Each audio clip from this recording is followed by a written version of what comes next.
good people? It's your boy Icarus Gray. And it's your homeboy WordPlay TJ. And this is the No Rhyme or Reason podcast, where we talk about everything. Everything for no reason at all.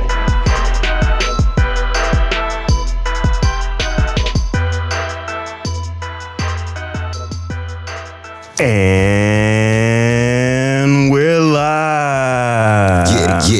Yeah. This is your boy Vealinium, unincorporated Pierce County's finest. And this is your homeboy WordPlay TJ. And you are watching No Rhyme or Reason, where we talk about everything. Everything for no reason at all. There we go. We did it. Yes, your first run. So I want to welcome you in, the homeboy Vealinium. What's up, y'all? Vealinium Falcon in the room. On the No Rhyme or Reason podcast. You want to tell the people about you a little bit, like what kind of music you make and then where they can find you?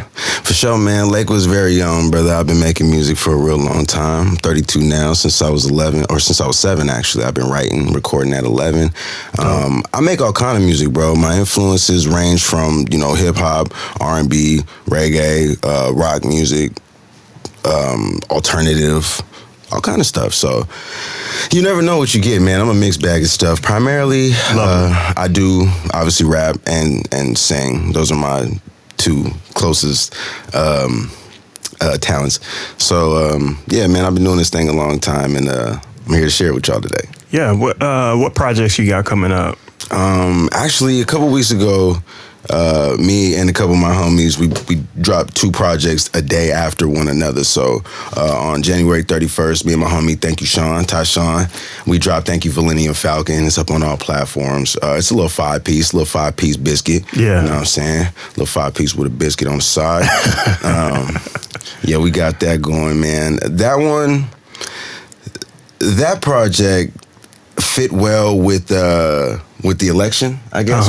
Because obviously, we used Donald Trump and J.D. Vance bodies with our faces over it for the cover. Smart.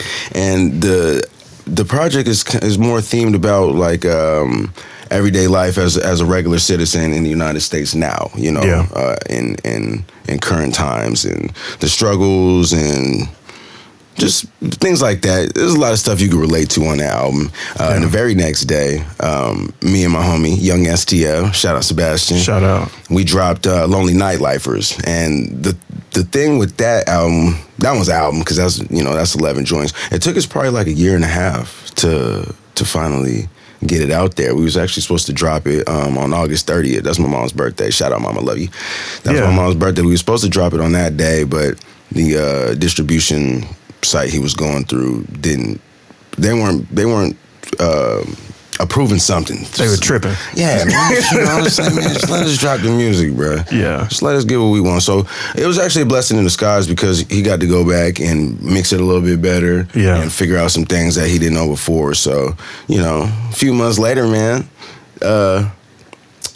February 1st, you got Lonely Nightlifers. So right now, go check out both them tapes, man. Lonely Nightlifers and Thank You Vealinium Falcon. And not only that, next Thursday, I know we got a lot of things going on. Yeah, we got me and Hal Warren. Shout out Hal Warren. We got Vealinium dropping too. That's another 5-piece with a biscuit for y'all, man. And that one's good too. I'm really excited for that one to drop. Yeah, so like all of these projects, number one, where can people find you on social? And then I think we can talk a little bit about the 52. Yeah, man. You can find me at Vealinium, Vealinium, INIUM. I'm on practically everything except for Snapchat because I ain't 18 no more. All the music's on Apple Music, Spotify, YouTube, Tidal, all that good stuff, man. You can check me out on any platform that you listen to music on. Most def. And so we'll put those links down in the description. Folks don't know that like we're part of a collective of MCs here in this area, and just kind of starting to spread our wings far out past Tacoma. 52 Collective. We were just down in Olympia doing a show at Rhythms Coffee, so shout out to Rhythms. Shout out to Rhythms, man. They hold us down. Yeah, the crowd was nice. We, really just had no room for people to move around. But and in some cases that's a real good sign, you know. Yeah. And that's a good thing. So yeah. So yeah. What do you feel about the collective? I think that this is a culture, you know, it's brewing. I like that it's a slow brew because we're all, you know, getting to know each other still, even after a whole year, learning each other, learning everybody's schedules and what makes them an asset, you know what I mean? Like where we could bring the best out of each other. And I think we spent all of last year discussing so that now this year we could just jump right into it, you know? Yeah. And it's pretty cool, man. We started at the end of 23 or 22? Yeah, the end of 23, I think it was. Yeah, okay. Yeah. And we met at little coffee shop. Yeah. Was it Bluebird or I can't remember what the name was. It was right on 6th Ave. It was right on 6th. Yeah. Yeah, so we all had met there and it was like maybe 8 of us and I'm like, dang, got something going on. Right. And I just like to see it all work and like how Derek be putting together the ciphers and AG be going out and, you know, finding events for us to do. You know, it's when I first started Couch Surfers, I always said,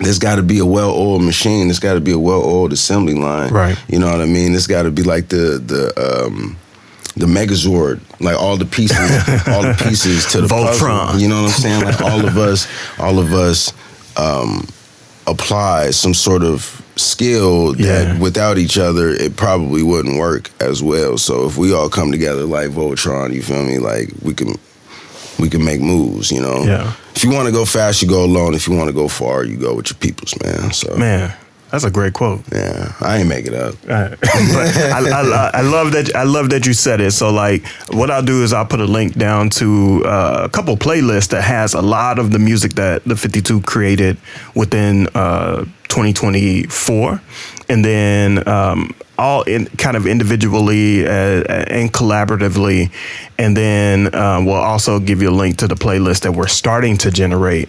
It's out there on YouTube, and it has links to everybody's projects that are within the collective, within the network. So, yeah. Also, let me give a big shout out to my man Icarus Grey Wolf. Yeah, he actually is This was the 52 Collective is his idea, and then, you know, we're all just pillars trying to help him bring his idea to life. And, you know, he also is a brand new father. Yeah, you know, clap it up for you. Got a clapping joint. I got one of them joints. Hold on. Yeah. Let me make sure I'm not messing it up. This is the best one. Little air horn for him. Little air horn for my man, dog. He's a part of the Daddy Daughter Club now, man. Your daughter, daddy? Yeah, anyway, yeah. Shout out my man Ig, bro. Yeah. But today, we're really here to talk about Mr. Kendrick Lamar. Somebody got to do it. Toe it down at the halftime show, according to at least my opinion. Yeah. And we're going to talk about all of that.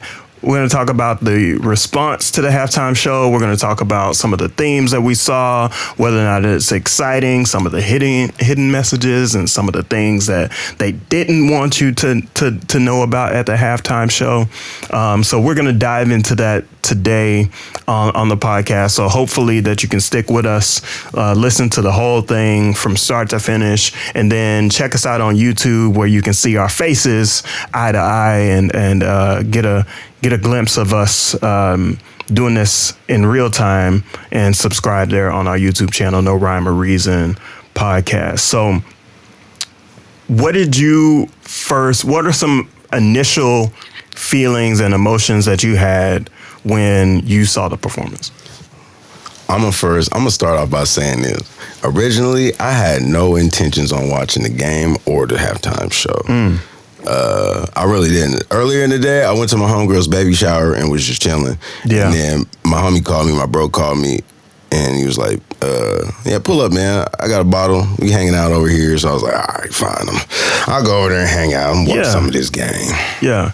But why? Why not? Yeah, why not? Why not? You know. Why didn't you, like, feel like you wanted to watch it? Oh, why did I feel like I didn't want to? Yeah, any of it. Because I ain't really into sports in general. Yeah. So I was out of the loop with the teams anyway. I wasn't keeping up with Kansas City or Philadelphia throughout the season anyway. So I don't know. Over the years, I be thinking sports is so rigged that it's like, I'm watching a soap opera, Brian. I'm not watching an actual competitive sport. So I'm, kind of fell out of it. Yeah. If it wasn't for the halftime show, I don't know that I would watch any of the Super Bowls. Right. Maybe the commercials, but like the commercials are kind of this year too. They're kind of corny, right? I watched the hat helmet. That was off-putting. that Tubi commercial. That reminded me of like foreskin or something, bro. That made me real uncomfortable. Yeah, I feel like it made a lot of people uncomfortable. It made me uncomfortable too. But I haven't been into the NFL for a long time because of what was happening with Kaepernick. Mm-hmm. And then after that, I was just like, I don't know how I can support the NFL, even though individuals are being are kind of gaining wealth from it. I don't feel like this is still anything that belongs to the people that are actually playing the game. Oh, absolutely not. You know what I mean? Absolutely not. The ownership is in the hands of all these proprietors and all these folks that are out there that are disconnected from the cultures of the individuals who are actually playing on the field. Oh yeah, absolutely. If you are a healthy investor, then your needs will be met as somebody who's helping fund the NFL. You know what I mean? Yeah. So I think that's my disconnection with sports and specifically the NFL. I could agree with that. And so I think I watched last year's halftime show, and I watched Dre's halftime show, and I watched this one. And so when it comes to like what I anticipated, I believe that Kendrick Lamar was going to make a statement. And we said this in this podcast with when last month with Icarus Gray, and I felt like I was proven right. I feel like that was confirmed in this performance, and it meant something a little bit deeper. So speaking of that meaning, like, what kind of themes did you hear? Man, did you see? So, okay, first off, one thing that occurred to me even before the Super Bowl took place, before the halftime show took place, all this speculation on whether or not they were going to say the word PDF, you know what I mean? Like, because obviously, on YouTube, you can't use that word to flag you for that word, but this is real life. So is the referee going to throw a flag for saying, you know what I mean? Saying the word? So, yeah, like, who's going to stop you? What I was thinking is like, man, it's kind of strange that this is even a topic of discussion of whether or not they'll say that word. I mean, this is children we're talking about. This is our future. They need to know what that word is and what it means. Right. You know what I mean? Right. That's not something that should be taken lightly or swept under the rug or misconstrued or, you know what I mean? Oh, let's suppress the meaning of this because, like, how many of those people actually are? Right. Let's get down to the nitty gritty. Right. How many of those people actually are, and they need to keep that under wraps or else, let a couple of them be taken to justice. Our infrastructure is probably gonna fall apart. That's the serious part about it. So it's a weird game in my mind to like play around with that. Yeah. That should have been a campaign. You know what I mean? And what Kendrick is doing. I mean, I guess it sucks that it got to be Drake that's taking the hit on this because there's so many more other powerful people who should be held accountable. If we're talking about PDF, right? Yeah. Adjust your mic just a little bit. Oh, what should I do? Just this way. Forward. Yeah. So, I mean, I feel like what Kendrick is doing is necessary, highly necessary. Right. Just calling it out. Yeah. Making it known, like sharing with the public that, like, hey, these individuals exist. Yeah. And we need to be aware that, like, they're predating on our kids. You Absolutely, know what I mean? At all times. I mean, because I got a daughter, you know what I'm saying? Right. A lot of people have children, and so a lot of people will probably agree that that needs to be talked about. Right. That shouldn't be suppressed in any shape, form, or fashion. Put them lists out. You know what I'm talking about. Both of them. Well, when I think about it, right, so if there's a hitting meaning around censoring that, I think about it on multiple levels. I think that right now in the current political climate with who the president is, the FCC, the Federal Communications Commission, I believe, is what it stands for. They're likely to fine Kendrick Lamar if he said that on air, along with like all the other words that were censored during the performance. Right, like profanity and stuff. That word is not that ain't profanity to me. I don't think it's profanity. I don't think it's profanity either. That's a name for somebody who's. I mean, I'm not saying the person shouldn't exist, but if you have that type of mindset, I don't know what happened in your past, man. What type of trauma that causes that? But like that's not right. Yeah. So here's the reason why I say that. The current chair of the FCC. There's some new individuals that are in this leadership. Tipper Gore used to do that, right?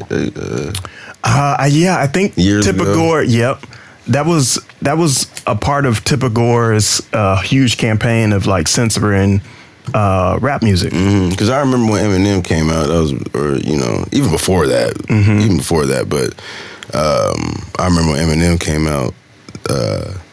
That was a big thing. He was always he was always getting pressed by the FCC. But there's a guy, Brendan Carr, who's current chairman of the FCC, and he's in alignment with Donald Trump.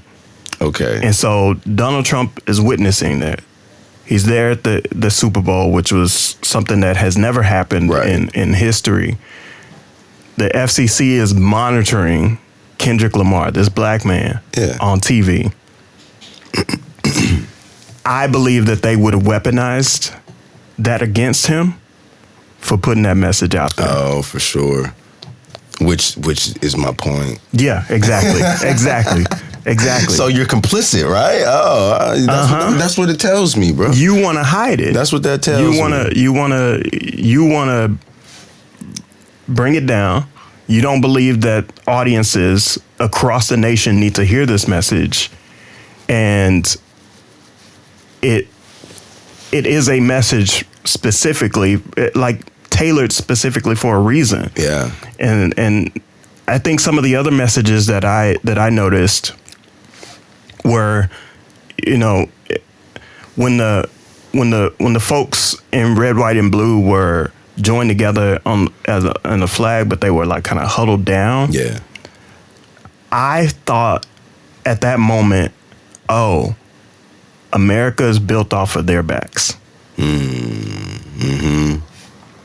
That's very interesting perspective. That's the immediate perspective that came to my mind, and then everybody being a person of color in that group that were dancing and performing with Kendrick Lamar. Yeah, like this is the blackest halftime show that I've seen in my lifetime. Absolutely, it is. not have seen it very much. Well, yeah. Let's see, because even Eminem was on the halftime show with 50 and Dre and Snoop and Mary and Kendrick. So this was solely all black. Right. It was all black. Right. And so prior to that, the Grammys, all of the people in hip hop and in entertainment that finally got their just due. Right. Leading up to the Super Bowl, it almost seemed like a tandem thing. It was like, you got a double gift. Right. I spoke about that this last week. So anybody that wants to go check it out, go check out the show I did, episode 252 of this podcast. You can check it out on audio. You can do it on video. But I talked about like how the Grammys is finally getting to a place where they got it right. Yeah, they need those ratings real bad. Yeah. So speaking of ratings, like the people are saying that they didn't. Well, some people are saying that they really didn't like this show. Why you think that is? Because I'll say this for like the typical the first level Kendrick fan, right? Not even gonna say a day one, but you heard some songs. You would probably expect to hear those. You're used to the old hits, right? And I feel like it's been so long since some hits were out. With this new stuff here, the younger people are with it. The older people are like, oh, okay. And then the people who are out of the know are just like, I have no idea what's going on. Right. Because like GNX isn't obviously on the radio like how all of his other stuff was over the years. So it's going to take some time to even catch up. It's a whole new sound. He's not even on TDE no more. He's just got his came own out thing. last November. Yeah. So I think that in order to separate himself from a label that he was just under and not getting the amount of money that he would under his own, I think that that's typical to do. That's what most people do. Okay, I'm not on this label anymore. I'm gonna go do what's gonna make me the more money. That's why Taylor Swift re-recorded her entire catalog. Right. Yeah. So I get that he would go towards the new stuff and leave his old stuff in the past because he kind of reinvented himself in a way. Right. So when did Kendrick battle anybody? When did he battle anybody? When did he ever have another battle or beef with anybody? The Control verse, maybe? No. That wasn't a battle. That was a declaration, and I don't think anyone responded. Nobody. And if anybody did respond, their response wasn't taken seriously. Right. So this was the first time somebody actually responded with something that was, oh snap, the homie did that over there. Let me go check that out. Yeah, you know what I mean? Yeah. Attention. It was the first time somebody actually gave it attention. So to me, this is a reinvention of Kendrick Lamar. Mm-hmm. And then that was a double down on Control. Right. Speaking of that reinvention, like. What better way to game the system that's rigged against you? And I think that's one of the themes that kind of sits in this performance. Yeah, the PlayStation controller. Yeah, this game was rigged against him to where like they're gonna take all these portions of his money, all the portions of his creativity, all the energy that he put into his work, and they're going to divvy up amongst, billionaires in these companies, right? These companies that earn billions of dollars every year, and turning that into a show of independence, musical independence, and launching his company PG Lang, with Dave Free. I think this was the perfect opportunity. The Super Bowl is an advertising moment anyway. Oh yeah, only right. Millions of people. Why not advertise what you own? Yeah, absolutely. I'm not blaming this man for doing that. No, that's. I commend him for doing that. Right. I mean, I'm sure him and Top Dog are cool and everything, but like you're one of the biggest artists in the world. It would probably be better if you had your own thing going on. Right. Know? If you're gonna be a boss, right? Like, why not start off with the biggest profit that you could probably make? Absolutely. You know what I mean? Last year, Mr. Ye put out an ad during the Super Bowl. Yeah.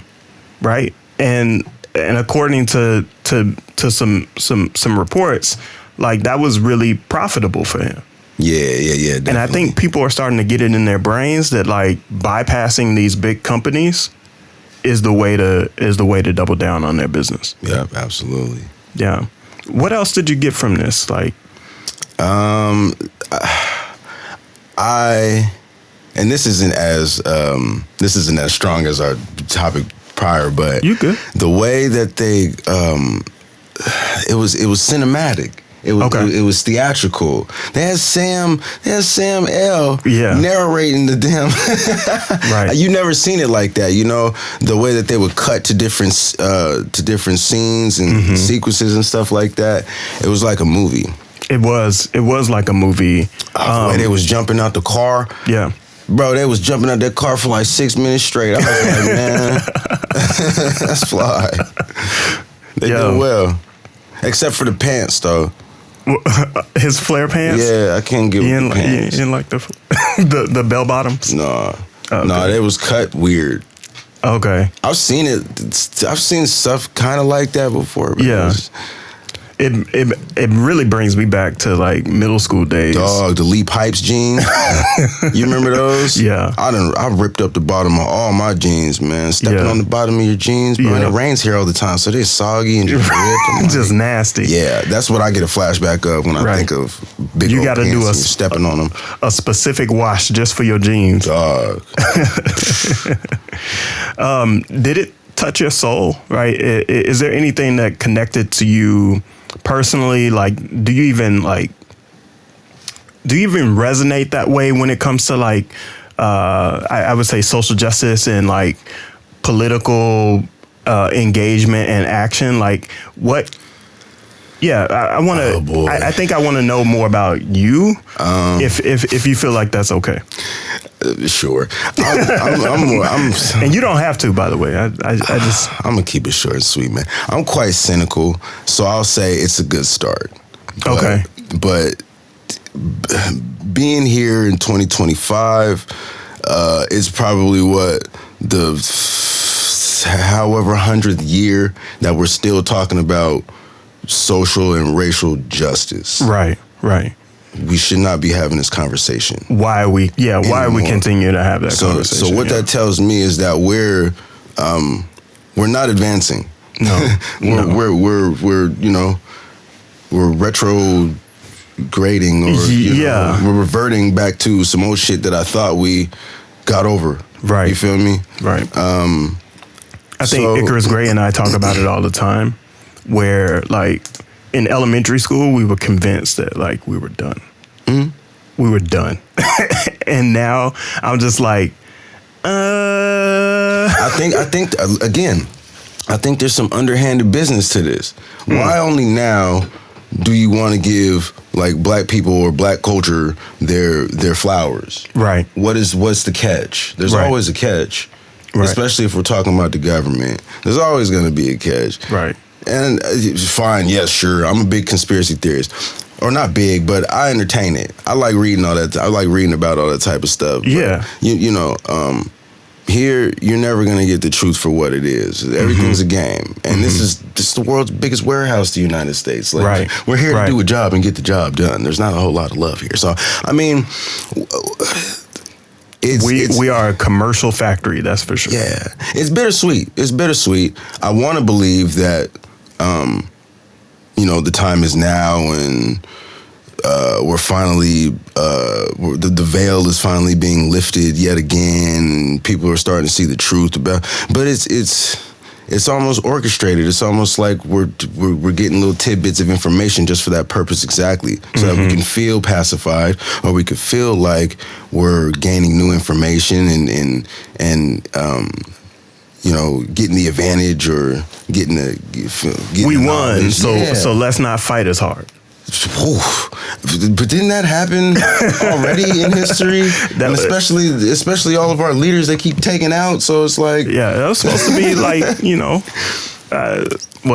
70 years ago. Yeah. So to me, it's an E for effort type situation. I don't think anything's really going to change. Yeah. And you know what it takes to change: a whole lot of war, a whole lot of red shed. You know what I'm saying? Right. But we were taught that. That. History will teach you that war and battle and conquering is the only way. It's the only way. There's which is wild. It's crazy. I mean, it's there's no compromise. There's no conversation. There's no dialogue. It's just, we need to take this land. Typically, these people have natural resources that we want, and so we need to go get that. It's inhumane. I think Kendrick is saying all that without saying it. Mm-hmm. You don't have to. We feel it. We know it. And that was the whole point of his beef. He finally got to it at the end. We're not talking about. We're talking about colonizers. Yeah. we're talking about people that come and appropriate all of this culture that we brought to the table, all of this labor that we brought to the table, all of this energy and this spirit, this soul that Black people develop, and it's being co-opted left and right. So I think that's really what he's getting at, man. Yeah, don't get me wrong. It definitely needed to be said. If there's anybody who can shed the best light on it or put it in a way that's going to be palatable for everyone, is Kendrick Lamar. Yeah. I'll give him that. Yeah. I just think that the time that we're in is a little either too late or yeah, I'll just You're not wrong about that, though. Just a little too. You're not wrong about that, right? Like, why now? Yeah. I think it's an important question. It also, it's not Kendrick's fault that it's why now. I think it's... They chose him. Mm-hmm. They chose him as this, the poster child for a revolution, I guess. Yeah. Yeah. Now, that they asked him to be a part of. Yeah. And then there's so much more that goes in with Drake that this happened. Because if you flip to him, all of the shiesty stuff and backdoor stuff that he did is now getting flipped on him. And so I think that they chose Kendrick Lamar to play this part. Right. To take him down, to solely take him down. Yeah, we've talked about this before. There's some irony in the fact that Drake is filing suit for the very thing that the system is set up to do. Mm-hmm. Yep. And he's benefited from it time and time again. So yeah.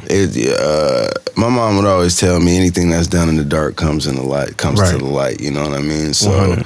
Every dog gonna have his day, bro. You know what I mean? You could be the best for how many years? 10 plus years.